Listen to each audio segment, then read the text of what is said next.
Get out of your comfort zone and welcome to Bethany's Daily Life. Fire.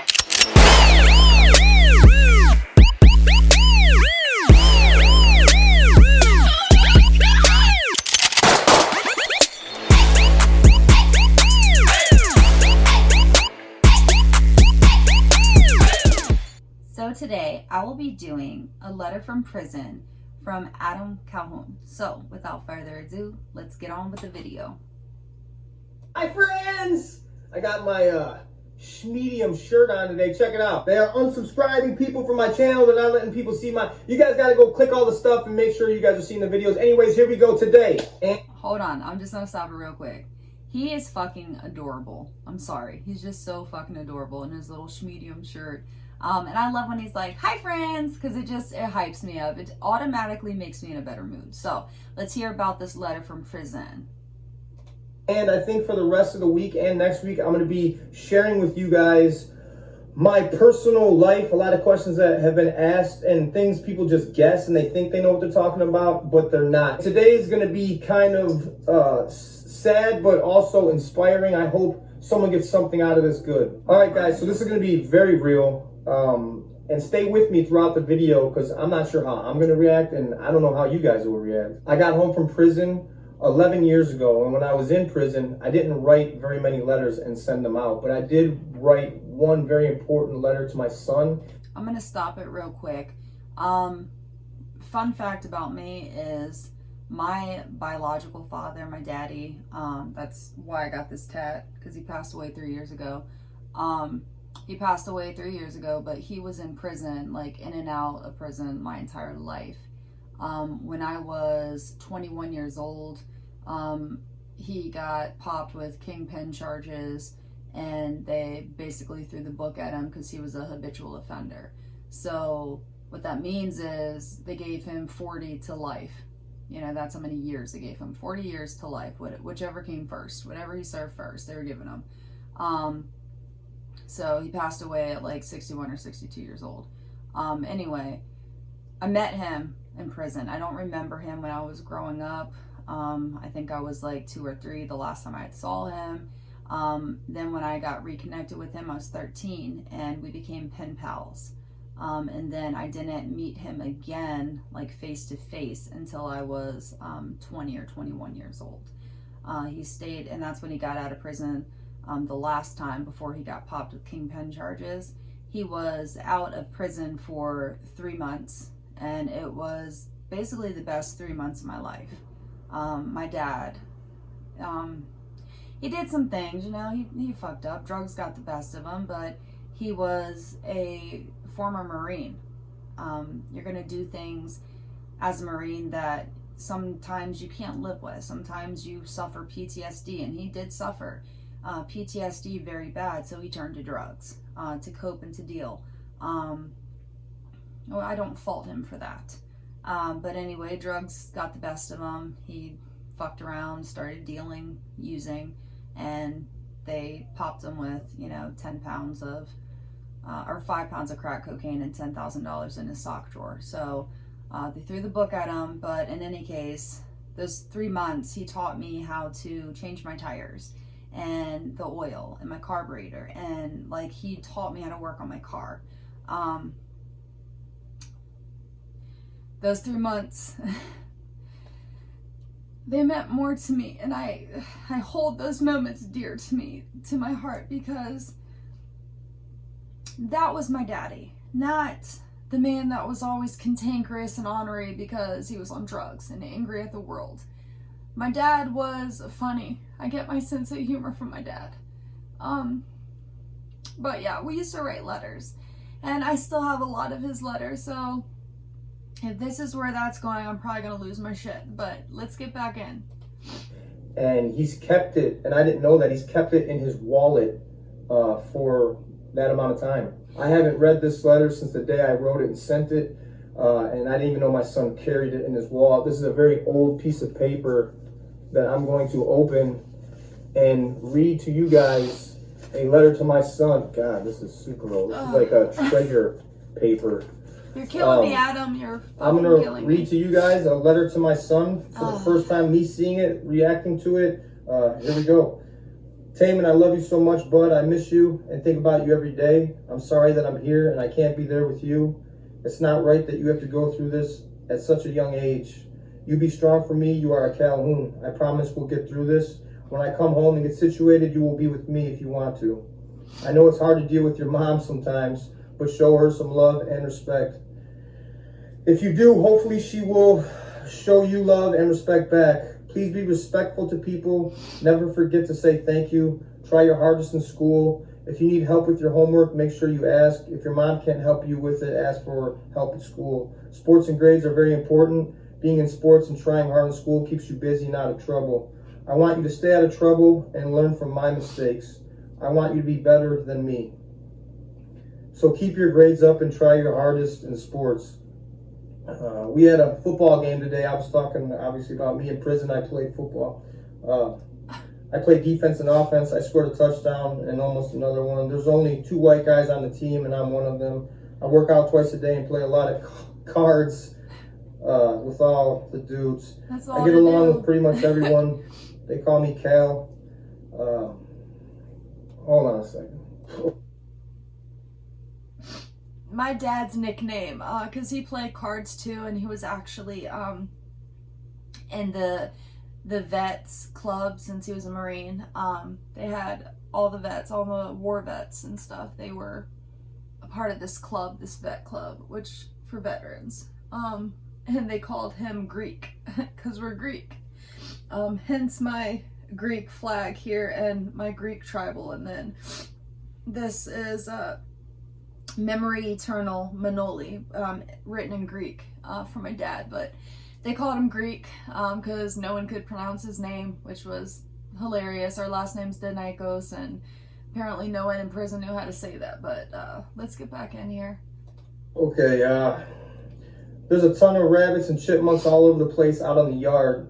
The yard was a place that we went to lift weights, the weight pile. And we played handball, with a racquetball and slapped it against the wall, and we walked our laps and miles and stuff like that. Anyways, when we come out from the chow hall, we feed them bread that's left over. They're so used to being around people that they come right up to us. The food here is not that great, but every once in a while we get some okay stuff. I'm finally getting my running shoes that I ordered. I only had boots, so when we played football, I would play barefooted. Damn. Yeah, this is...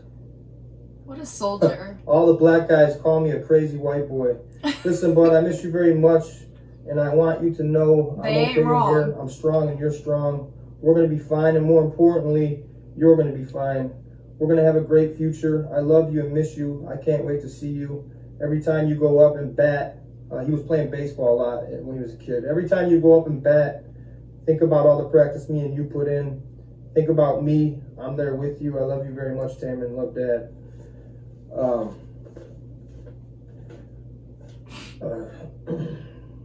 So I got home from prison, literally was home for a day. I went straight to work. My buddy had a tow truck company. I never towed anything in my life, and I started doing that. I started shoveling snow. I cleaned people's carpets. I shoveled dirt. I did anything I could to make $1. And in this letter, I told my son that when I got home, he would be with me if he wanted. And I wasn't very present in my son's life for like the first... wasn't as good of his dad as I could have been, and I was doing the same footsteps as my dad before me. Anyways, I ended up getting my son, and it wasn't easy. We lived in the basement. This is not a sad story. This is an inspiring story because look where we are now. Yeah. There's a lot more to this story. Amen. And that's why I'm going to make a bunch of videos to kind of outline my life and history before all this happened. I just wanted to let you guys know that you can be at the bottom of the barrel, down and out, left for dead, counted out by everyone, and you can make a comeback. All you have to do is work. Put in all the work. Take any job you can. On God. Do That's not real. take no for an answer. The greatest people who ever walked this earth went through the most struggle. I love you guys. Stay tuned for more videos about my life in the next few days. I'm going to get into real detail and stuff like that. I love you guys. I love you. Fuck you, Mike.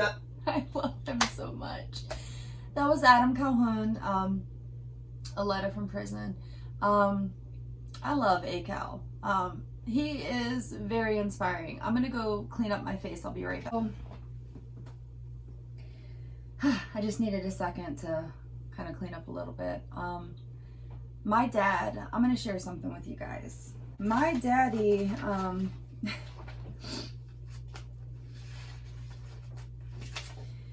actually got like business degrees and certificates while incarcerated. He did really amazing things. He wanted to come out, obviously, live with me. That was the plan. Before this happened. And February 26, 2018, God decided he needed him. But these were all of the other war veterans, and they all got their business degree the same day, so. And this is my dad right here. That's why I don't judge people based upon where they are now, where they were then. If you have a good heart, I fuck with you. If you have a good heart, you know, I'm always gonna be there. My daddy, I even have my dad's like military paperwork where, you know, he was actually like Paris Bay. He went, well, but anyway, I was getting backtracked. When he was incarcerated, this is just for, you know, assistance and participation and laundry and then in cooking. And I have like several things, of my dad's. I have hardship letters when I had to basically foreclose on his property in his house where he, made me his, you know, basically his attorney, gave me power of attorney, for all this bullshit that he needed to kind of, you know, things needed tied up while he was incarcerated because he wasn't getting out. When Obama was in office, he thought that there was a chance that he might get out because of the drug charges, but I mean, deep down inside, I think I always knew that he wasn't going to make it out, and it kills me. It just kills me. My dad, he didn't always get it, sorry.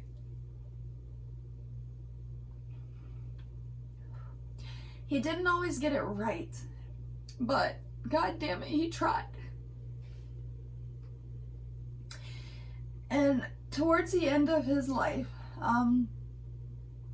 the last year, he was really, really trying to reach out to people that he wronged, that he stole from, that he hustled, that he sold drugs to, that he beat up. You know, he really tried to say, hey, I wasn't in my right mind, I'm sorry. And it broke his heart because there were so many people that were not willing to grant him forgiveness that he was seeking. And he used to actually cry to me on the phone about it. And I said, Dad, I forgive you for everything. God forgives you for everything, and that's all that matters. Everyone else can go fuck off. It doesn't matter. But yeah, my dad, he was a Marine. He's a former Marine. You know, like, he ended in jail. He actually died there. It is what it is. But I actually have my dad's paperwork here. His original orders when he actually went to boot camp and everything else. This was in the 70s, and I have paperwork from the 80s in here as well. But my dad,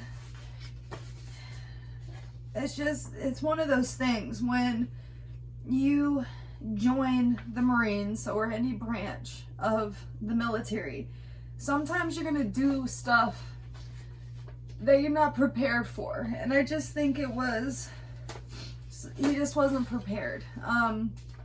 But my brother didn't show up the day of my dad's service, so they actually bestowed upon me the honor. So let me go grab that because I have that on my mantle. This right here is what happens when you serve for our country. Your next of kin, your loved one, gets the honor, and the honor is you get a little fucking flag folded up in the shape of a triangle that you get to hug close to your chest, and just you just completely break. It just kills you. That's my dad. Cal, thank you so much for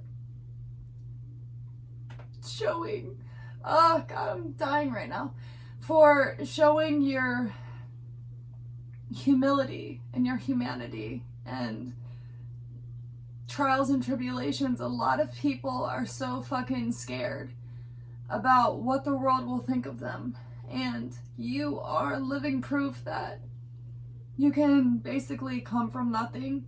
You can be incarcerated and you can come out, and you can come out on top, and you can change. It was a little too late for my dad, but for your son's sake, I'm very happy and proud that he has you as a dad, because you seem like a really cool dad. So yeah, just, that's amazing. And I'm just honored to be able to listen to your music. It's very inspiring.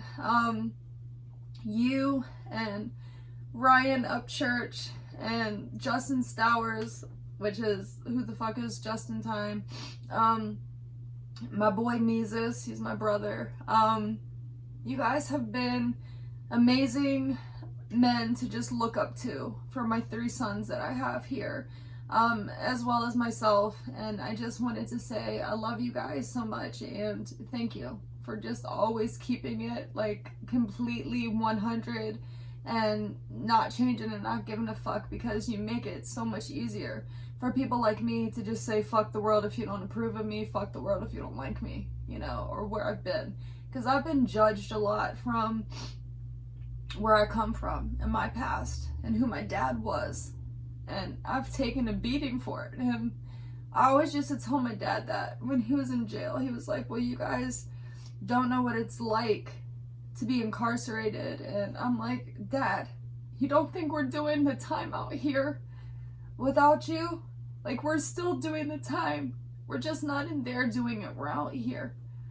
And I just loved your realness and authenticness of that letter, because it meant the world to me to see that. It's something I needed today, so thank you. That is all that I have for today's video. Like I say at the end of all of my videos, don't forget that your vibe attracts your tribe. Thank you very much. I'm out.